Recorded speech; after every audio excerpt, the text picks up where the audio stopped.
Boss bitch, and it's kind of early, but I had just got a few emails from a few people wanting me to explain certain planetary aspects when it comes to malefics and beneficial planets. Like now, you got your malefics like Mars, Saturn, and see, here's the thing. Like anytime you get a malefic, malefics are better at squares and oppositions. So if you have two malefics in your chart and they're a sextile or a trine, it's almost like there's gonna be that's problematic. And for I'm using examples right now. You know what I'm saying? And for let's say, see, the sun is kind of there. You don't really know if it's a good guy or a bad guy because it kind of does what it has to do. But let's say Jupiter and Venus, which is beneficial planets. You know what I'm saying? See, what happens here is like you want those to be at a sextile and trine, and you're gonna want the Mars and Saturn to be at a square opposition. Because here's why. Now, oppositions, squares are the yin aspect of the angles. Everything has a yin yang, and for the benefit planets, I mean, yeah, not for the benefit planets, but for angles, for the sextiles and harmonious angles, those are the yang aspect of the angles.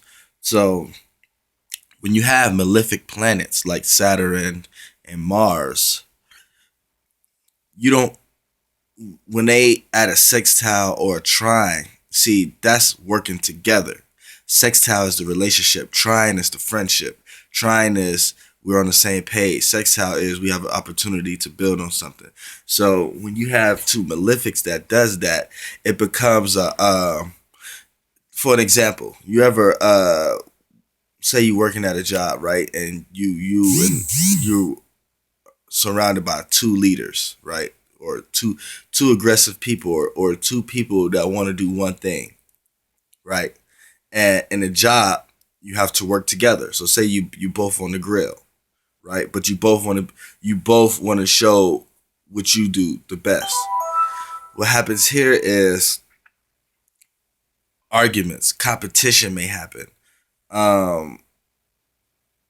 It could be on a light note sometimes that you both appreciate it, but far down the line, it's still a bad aspect because it's an opposing energy. Now, when you have Saturn and Mars in a sextile or a trine, you relate that to the job aspect. You have two people who do things entirely their own way working on the same grill. You know what I'm saying? So you kind of see where you see what I'm getting now. If the two malefic Saturn and Mars was in a what they call harsh aspects, as far as like a square opposition, that goes great for malefic planets. Because look, what happens here is, let's put the scenario back on the job, and you work in a restaurant at a grill. The Saturn person will be able to have its space to do what it want to do, squaring and opposing the person, and he had the Mars person, and they have their own place and their own sector and their own freedom to do what they do the best. So when it comes together, one dude had the steak right, all his eggs and sausage right, and the other dude on the other side had his hash browns right, had his waffles right and everything. So when the person get a good plate, because both things were separately done to work together. You know what I'm saying? That's for a malefic. Now, when you go to a positive planet, like you want to say,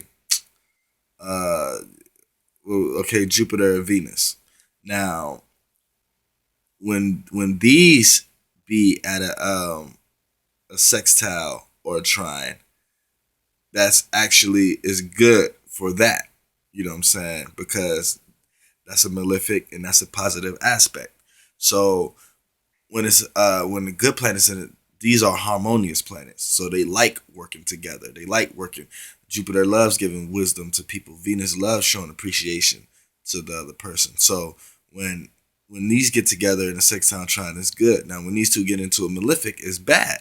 I mean, when they get into a bad aspect, it's bad because Venus may be trying to show appreciation and love a certain way that's square and opposed the way Jupiter Jupiter receives wisdom or gives learning. Like it could be in a situation where the Venus person is trying to tell the Jupiter person how much they love someone, and the Jupiter person could be telling the Venus person that love could get you hurt though. Love could get you here. So it's not good for you. See, that's a square. You squaring each other. The Venus person may not have wanted to hear that, and the Jupiter person may not understand why the Venus person feel that way.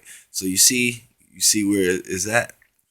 You know what I'm saying? So it's like anytime you have aspects, it's, they go a little deeper than that. You know what I'm saying? So just make sure you know what's going on. See, I'm getting attacked right now by certain energy beings, certain cosmic energies and stuff like that. So they're calling all the phones right now. My phone, my cell phone, leaving texts on this phone I'm recording on. It's like things is and today is the Jupiter day, so but I just want people to be aware of energies and energy beings that come to and attack you. Now, a whole minute and a few seconds got cut off from me actually explaining something to me just talking about energy beings again. So you know what I'm saying? That's how I get attacked. So I'm gonna go ahead and stop this video. But that's just a little quick example about certain little aspects and the relationship the actual aspect have with actual planets. You know what I'm saying? Aspects have better relationship with other planets than it does others because how close some planets are to the sun and how close other planets are to Pluto. So that's here or there. And I'm gonna be coming out with a video too, letting people know that you're actually your asteroids. You know what I'm saying? If you want to know your basic trait of how you feel on a day to day basis, like your sun, moon, and rising, that's your actions, your reactions, and your personality throughout it all. And the other planets is how you orchestrate all this to get ready to be filtered through your sun, moon, and rising, and then it gets outputted and put into action by your sun. But your asteroids is what's actually going on, like how you do it. Like you know what I'm saying. Just like for an example,